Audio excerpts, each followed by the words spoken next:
আজ শোনাবো খুবই সংবেদনশীল একটা বিষয় নিয়ে। চলুন শুরু করা যাক। সব কিছুই কেমন যেন বিকৃতজাত। সমাজের প্রত্যেকটা মানুষ বিকৃত প্রায়। দৃষ্টিভঙ্গি চাইলেও কি করে বদলাবে, সেটা একটু ভেবে দেখা যাক। চলুন প্রথমেই শুরু করা যাক নিজের বাড়ি, নিজের বাসস্থান, নিজের ঘর থেকে, যেখানে আমরা ছোটবেলা থেকেই এর শিকার। বিকৃত স্বরূপ চোখের জন্ম কিন্তু সেখান থেকেই। সমাজ ও পরিবার থেকেই আমরা সবাই প্রায় কম বেশি এই রাহুটির শিকার। যাই হোক, সেটা কিভাবে একটু বোঝার চেষ্টা করি।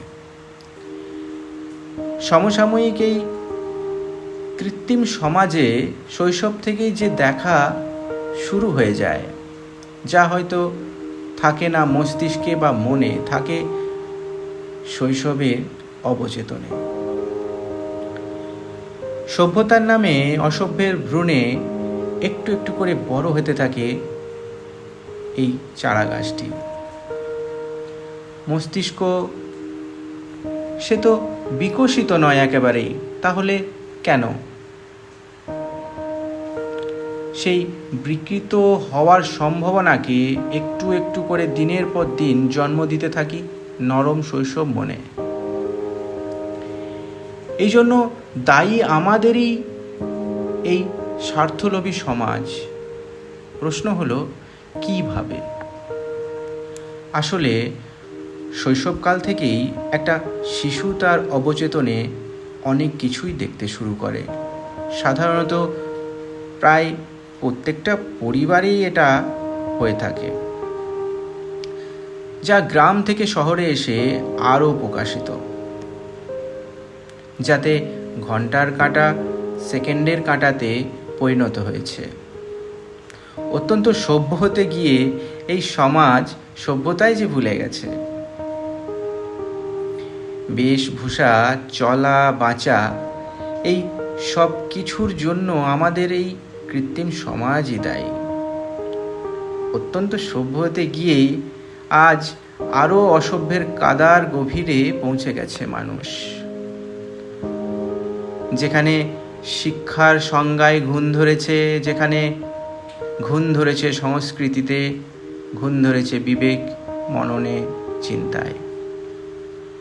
দায়ী, হ্যাঁ দায়ী। এখনকার পরিবার থেকে সমাজ পুরোটাই দায়ী। যা ছোট কিছুর আবেগে সীমাবদ্ধ নেই, সব কিছুই যেন বড় বড় ভাবনা জুড়ে, যাতে সংবেদনশীলতার অভাব পরিলক্ষিত। মনস্তাত্ত্বিক মনোভাবাপন্ন হয়ে একটু জাস্ট ভেবে দেখুন তো, কি করা উচিত আপনার, আমার, আমাদের সমাজের প্রতি আসলে দায়বদ্ধতাটা কি, সেটা একটু ভাবুন তো। সাধারণ হওয়া নাকি অসাধারণ? দৌড়াতে গিয়ে এই সংবেদনশীলতার অভাবের কারণে আমরা সবাই বিকৃত প্রায়। তাই সমাজকে সাধারণের পাঠ পড়াতে হবে, যেখানে আপনাকে, আমাকে, আমাদের সবাইকেই এর ভার কাঁধে নিতে হবে। জাতীয় গর্ব এবং সুস্থ ঐক্যের অনুভূতি জাগিয়ে তুলতে হবে। আমি স্পর্শজিৎ। লেখাটি কেমন লাগলো অবশ্যই জানাবেন। নমস্কার।